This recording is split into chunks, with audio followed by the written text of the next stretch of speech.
the greatest of all the kings of Israel. He ruled the kingdom of Israel for 40 years, obeying and serving God for all his life. He wrote the longest book in the Bible, a collection of many songs he wrote that were devoted to praising God. Another several hundred years after the exodus from Egypt, Saul was anointed king by the prophet Samuel.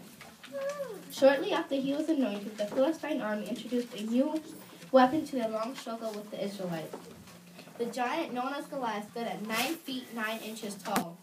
His mere presence frightened the entire Israelite army as they watched in horror as the giant fearlessly challenged them. Why has the battle not started yet? Am I not a Philistine? Are you not servants of Saul? Choose one man among you and send him before me. If he can defeat me and kill me, then we will be your servants. But if I kill him and defeat him, then you will be our servants. I defy the armies of Israel today. Send forth a man that I may fight him. When King Saul and the army heard these words, they were terrified and upset. The giant carried on taunting the Israelites for 40 days.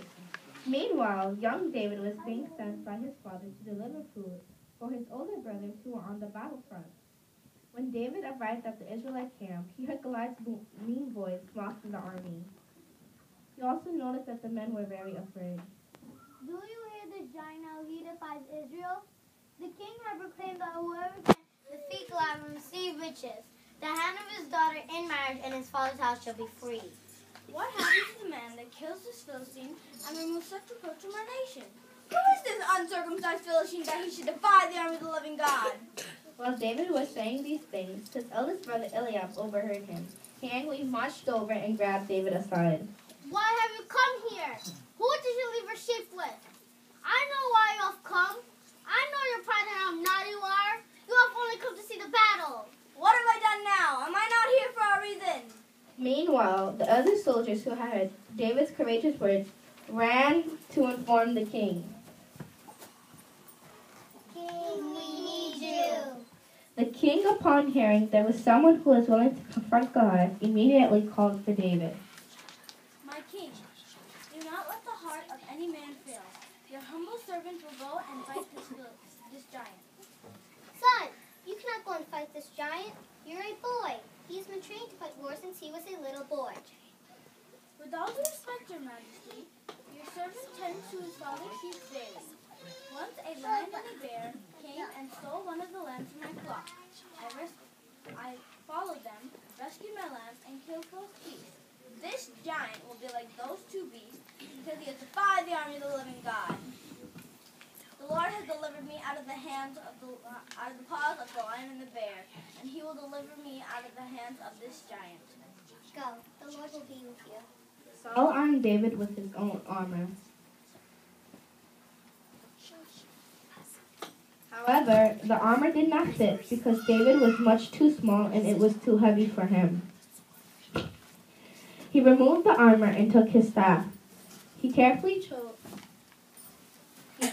chose 5 small brown stones out of the brook and placed them in his bag. His sling was also with him. David walked to face the giant. Goliath looked up and saw the small youth walking toward him.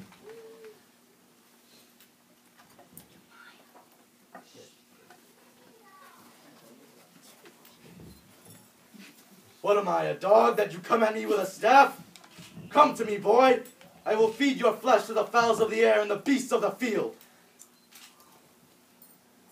You come to me with a sword, a shield, and a spear, but I come to you in the name of the Lord of hosts and the God of the army of Israel, which you have defied. Today the Lord will deliver you into my hands. I will smite you and take your head. I will feed the bodies of the Philistine army to the fowl of the air and the beasts of the field, so that all the earth may know that there is a God in Israel. Goliath rose to meet David. David also came forward. David reached into his bag and pulled out a stone. He placed it in his sling and twirled it above his head faster and faster until he let go. The stone flew high in the air and sunk into Goliath's forehead. The giant fell. David ran forward and took Goliath's sword, killing him and cutting off his head.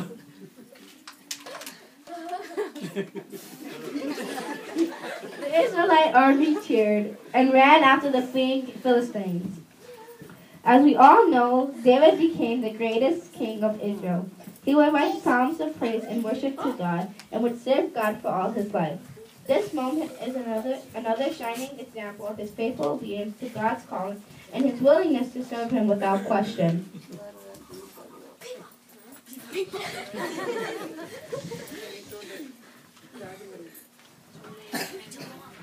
And